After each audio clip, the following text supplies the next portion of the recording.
वक्त एक पल में आपको सब कुछ खत्म कर सकता है। ये वक्त इतना बलवान है, यही रातों रात करोड़पति बना सकता है।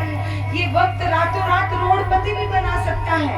इसलिए मिली हुई किसी भी उपलब्धि पर अहंकार मत करना मेरे बंधुओं, मेरे परमात्मा के प्यारे प्यारे भक्तों, मेरी मैयाओं और मेरे प्यारे भैयाओं, कभी अहंकार मत करना। गजेंद्र को थोड़ा अहंकार आ गया था। और याद रखना, भगवान तो अहंकार को, भगवान अभिमान को हरण कर लेते। भगवान किसी का भी अभिमान जिंदा नहीं रहने देते। आज गजेंद्र सरोवर में स्नान करने के लिए गया।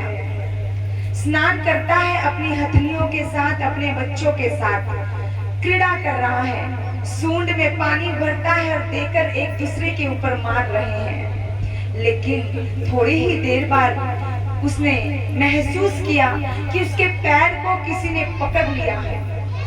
उसी सरोवर में ग्राहा रहता था, यानी कि मगरमच्छ रहता था। मगरमच्छ को गुस्सा आ गया, इतना क्रोध आया मगरमच्छ को, इतना गुस्सा आया, अच्छा तो तू मेरे इस सरोवर को गंदा करने के लिए यहाँ आया है, मैं तुझे जिंदा नहीं छोड़ूंगा। अब तुम्हारे घर में आकर के कोई गंदगी डालने लग जाए तो तुम्हें भी गुस्सा आएगा, सहज सी बात है। उनको भी गुस्सा आ गया। मगरमच्छ ने पैर पकड़ लिया हाथी का। हाथी को लगा छोटा मोटा जीव जंतु होगा, मेरा क्या बिगाड़ लेगा, मेरा किसी के बिगाड़ने की ताकत नहीं है, मेरा कोई कुछ नहीं बिगाड़ सकता। यही स्वर हमारे होते हैं ना, कि हमारा कोई कुछ नहीं बिगाड़ सकता, हम तो बड़े शक्तिशाली हैं। बंधुओं याद रखना, वक्त कहता है मैं वक्त हूँ, वक्त पे बता दूंगा, मैं वक्त हूँ, वक्त पे बता दूंगा। जो वक्त पे संभल गया उसे शहंशाह बना दूंगा, जो वक्त पे संभल गया उसे शहंशाह बना दूंगा, और जो वक्त पे नहीं संभला उसे खाक में मिला दूंगा। मैं वक्त हूँ, वक्त पे बता दूंगा। वक्त बड़ी जबरदस्त चीज होती है। ऐ बुरे वक्त जरा अदब से पेश आ, ऐ बुरे वक्त जरा अदब से पेश आ, क्योंकि वक्त नहीं लगता वक्त बदलने में। वक्त बड़ा बलवान होता है, ये समय बड़ा बलवान होता है। आज गजेंद्र को लग रहा है ये छोटा सा जंतु है, छोटा सा जीव है, मैं तो इतना बड़ा हूँ, मेरा क्या बिगाड़ेगा। लेकिन मेरे बंधुओं, ऐसा हुआ कि गजेंद्र का पैर अब बुरी तरह से जकड़ लिया है। गजेंद्र पानी में धंसने लगा, बुरी तरह से अपनी ओर खींच लिया। गजेंद्र शक्ति अपनी लगा रहा है कि अब मुझे बाहर निकलना है। उसने अपनी हाथनियों को कहा कि मुझे निकालो बाहर। उसने अपने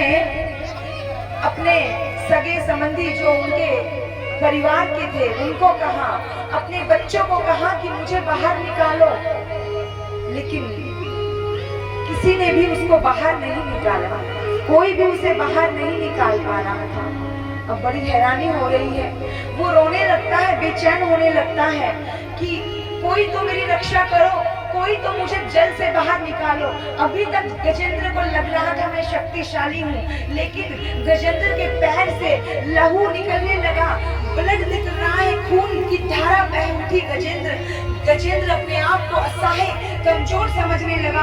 गजेंद्र रोने लगा, तड़फने लगा गजेंद्र, और तड़पता संसार को पुकार रहा है गजेंद्र। हम भी संसार को पुकारते हैं जब हमारे जीवन में दर्द आता है, जब हमारी जिंदगी में दर्द आता है, हम संसार को पुकारते हैं। मेरे बंधुओं, इस संसार में कौन किसके काम आया है? इस संसार में कौन किसके काम आया है? लगता है कि कोई काम आ रहा है, आता नहीं है कोई। हमें दिखता है, जैसे याद रखना, दिखता है कभी कभी जब महाभारत का युद्ध हो रहा है, उस वक्त दिखता है कि कौरव जीत जाएंगे, दिखता है कि संसार जीत जाएगा। संसार कभी जीतता नहीं है। दिखता है, नजर आता है कि पांचों पांडव हार जाएंगे, लेकिन पांडव हारते नहीं हैं। जब जहाँ सत्य है, जहाँ धर्म है, लगता है कि धर्म बहुत शक्तिशाली है।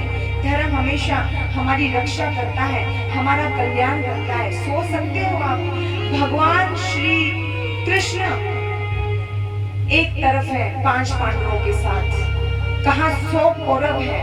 विचार कीजिएगा, आप सोचो जहाँ 100 लोग हो वो जीतते हैं या 5 लोग जीतेंगे। यहाँ पर ही